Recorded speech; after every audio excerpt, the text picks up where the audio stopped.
Once again, a very good morning, all of you. Today, in this session, we are going to discuss complex number. चलिए देखते हैं complex number में कुछ basics से हम लोग स्टार्ट कर रहे हैं इसको। तो आज हम लोग डेफिनेशन देखने वाले हैं। इसका मैंने 2 और वीडियो अपलोड किया हुआ है, ठीक है, आप उसे वॉच कर सकते हैं। बेसिक लिया इसमें हमने खासकर आयोटा के बारे में डिस्कस किया है। चलिए आज देखते हैं इसके definition. Any number of the form a plus iota b such that a comma b are real numbers and iota equal to under root minus 1 is called a complex number। कहने का मतलब आप किसी भी रियल नंबर्स को यदि a plus iota b के format पे लिख देते हो तो वो नंबर कॉम्प्लेक्स नंबर कहलाता है, ठीक है। ये जो a प्लस आयोटा b है ये कॉम्प्लेक्स नंबर का स्टैंडर्ड फॉर्म है, ओके। चलिए, और i क्या है? Root under minus 1, okay. इसको हम लोग आयोटा पढ़ते हैं, ठीक है। ये a plus iota b is the standard form of complex number. आगे मूव करें। If z equal to a plus iota b is any complex number, अभी जस्ट मैंने कहा स्टैंडर्ड फॉर्म है, तो यहाँ अब कंडीशन ले रहा हूँ। If z equal to representation in generally z, कभी कभार c या कैपिटल लेटर से किसी भी लेटर से आप रिप्रेजेंट कर सकते हो, ठीक है। बहुत सारे रिप्रेजेंटेशन मिलेंगे आपको इसके। हाँ, लेकिन कॉम्प्लेक्स नंबर के सेट को रिप्रेजेंट करो तो उससे हमें सिर्फ सी से रिप्रेजेंट करते हैं, कैपिटल सी से, ओके। चलिए, if z equal to a plus iota b is any complex number then a is real part of z, written as real z। देखिए REZ लिखा है मैंने a, while b is imaginary part of z, written as IM z equal to b। ध्यान से आप देखिए क्या कहा मैंने, a is real part of Z. ये जो ए है ये रियल पार्ट है। रियल क्यों? इसके पास ये आयोटा नहीं है, ठीक है। और ये दूसरा B is imaginary part of Z, ये जो बी आपको दिख रहा है ये इमेजनरी पार्ट है क्योंकि इसके साथ आयोटा भी लगा हुआ है और आयोटा इमेजनरी होता है, ठीक है। क्योंकि इमेजनरी क्यों होता है सब हमने डिस्कस किया आपका पहले वाले वीडियो में, ठीक है। क्योंकि रूट अंडर माइनस 1 है, ठीक है, और आप जानते हैं कि रूट में निगेटिव एग्जिस्ट नहीं करता, ये इमेजनरी है, ओके। चलिए, तो आप यहाँ समझ सकें कि रियल पार्ट कौन सा है और इमेजनरी पार्ट कौन सा है। ये वाला रियल पार्ट ए और बी क्या है? ये इमेजनरी पार्ट। तो लिखते हैं कैसे notation, real REZ equal to A और IM Z equal to B, real और इमेजनरी पार्ट। आगे बढ़ते हैं। एग्जाम्पल लिया, if Z equal to 3 minus 4 iota is complex number then real Z equal to 3। ये वाला देखिए ए का वैल्यू लिया है, इमेजनरी क्या होगा? -4 आई के साथ। देखिए हमने जो फॉर्म लिखा था यहाँ ध्यान से देखिए, a plus iota b in generally positive में लिखते हैं, लेकिन यहाँ देखिए तो क्या हमारा -4 है ना, तो इससे लिख सकते हैं ना प्लस इंटू -4 ब्रैकेट करके लिख सकते हैं, इसलिए मैंने यहाँ -4 लिया इमेजनरी पार्ट, ओके। चलिए, मतलब b का वैल्यू ये। आगे कुछ कंडीशंस पढ़ ले हम लोग, नोट लिखा है मैंने कुछ। If real z equal to 0 then complex number is purely imaginary. Real part 0 कहने का मतलब ए पार्ट यदि 0 हो जाए तो सिर्फ यही बचेगा ना, आयोटा बी बचेगा, और आयोटा बी क्या हो जाएगा? सिर्फ इमेजनरी हो जाएगा क्योंकि आई है इसके पास लगा हुआ। तो कहने का मतलब यदि ए 0 हो जाए, ए 0 मतलब real part 0, real Z equal to 0 then complex number is purely imaginary, सिर्फ इमेजनरी ही बचेगा।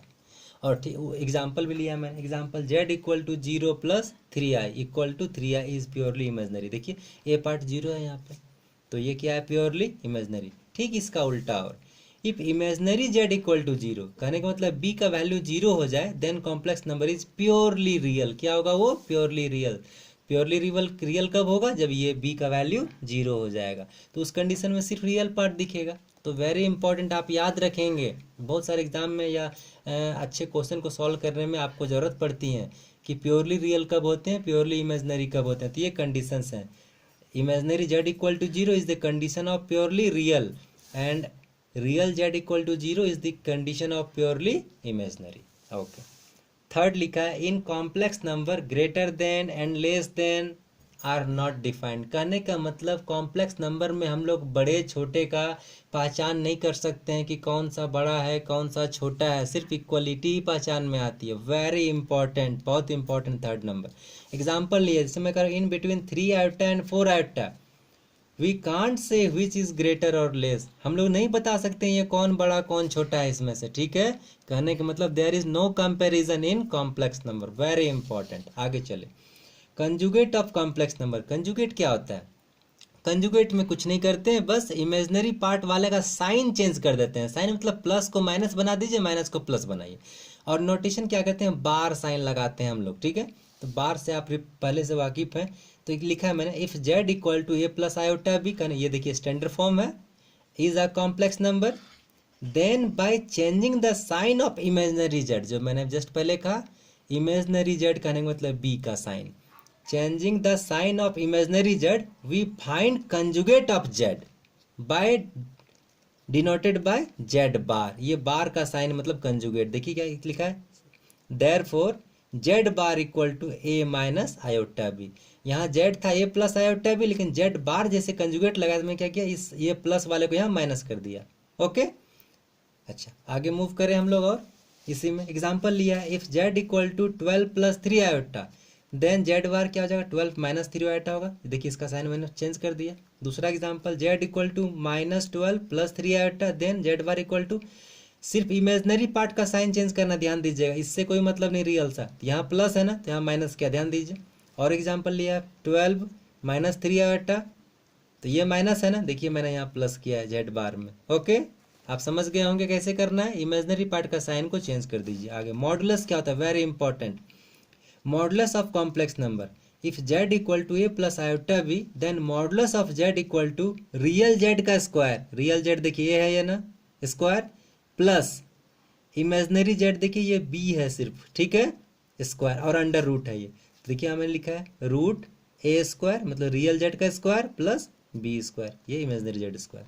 एग्जाम्पल ले रहा हूँ, z equal to 2 plus 3 iota, then mod z मतलब मॉडुलस z इक्वल टू, पहला क्या लिखा है रियल z, तो 2 है रियल z, तो 2 का स्क्वायर, दूसरा इमेजनरी z का स्क्वायर, तो 3 है इमेजनरी z, 3 स्क्वायर लिख दिया। कोई प्रॉब्लम, कैलकुलेशन 4 का 2 का स्क्वायर कीजिएगा 4 मिलेगा, 3 स्क्वायर 9 कीजिएगा, 4 प्लस 9 13, रूट 13, हो गया काम खत्म।